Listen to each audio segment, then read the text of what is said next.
অল্প সময়ের মধ্যে বিএনপির কেন্দ্রীয় আহ্বানে সাড়া দিয়ে আজকে দেশব্যাপী প্রতিবাদ বিক্ষোভ কর্মসূচি পালিত হচ্ছে। হাদির উপরে আঘাত এটি একটি পরিকল্পিত ষড়যন্ত্র। বিএনপি বলেছে এই আঘাতের মধ্য দিয়ে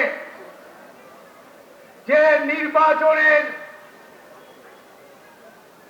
ট্রেনে উঠে যে নির্বাচনের যাত্রা শুরু করেছে তাকে ব্যাহত করার এটি একটি সুপরিকল্পিত ষড়যন্ত্র।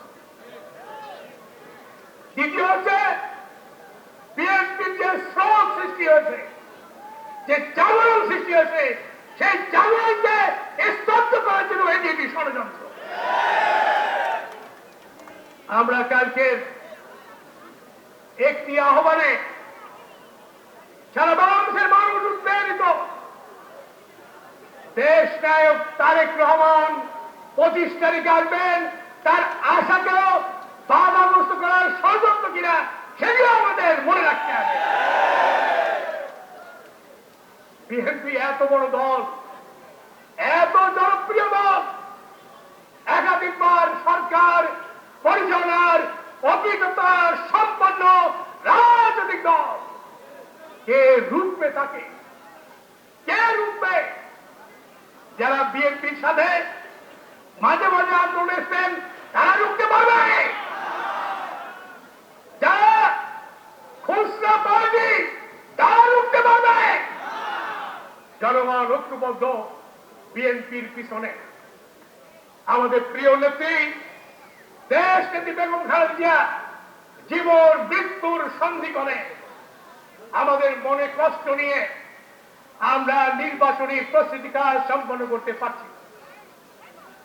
আল্লাহর কাছে দেশবাসী প্রতিনিয়ত দোয়া করছে এই নতুন যাত্রা জুলাইয়ের অভ্যুত্থানের পরে 16 বছরের আন্দোলনের বিজয় করে যে যাত্রা শুরু হবে সেই যাত্রার নেতৃত্ব দেবেন মা এবং ছেলে, ঠিক কিনা? আমরা মনে ব্যথা নিয়ে আমরা দোয়া করছি আপনার কাছে, আল্লাহ আমাদের জনগণের দোয়াকে কবুল করে এই যাত্রায় যারা নেতৃত্ব পারে সেই ব্যবস্থা করে দিন। আমরা সেই দোয়া করছি। আরেকটি বিষয়, আমাদের প্রিয় নেতা তারেক রহমান যখন দেশের মাটিতে পা দেবেন, যে ঢেউ শুরু হবে 25 তারিখে, এই ঢেউয়ে সব ভেঙে যাবে। আমরা সেই জন্য অপেক্ষায় আছি। কোন ষড়যন্ত্রে আমরা পা দেব না। আমরা মাথা ঠান্ডা করে রাখবো। মনে রাখতে হবে আগামী সরকার হবে জনগণের ভোটে বিএনপির সরকার। সেই সরকারের দল হিসাবে আমাদেরকে খুব সংযম প্রদর্শন করে আইন মেনে এই যাত্রার নেতৃত্ব দিতে হবে। যারা আজকে এই কর্ম সফল করেছেন সবাইকে ধন্যবাদ জানিয়ে এবং ঐক্যবদ্ধ বিএনপি করতে পারে সকল ষড়যন্ত্র মোকাবেলা।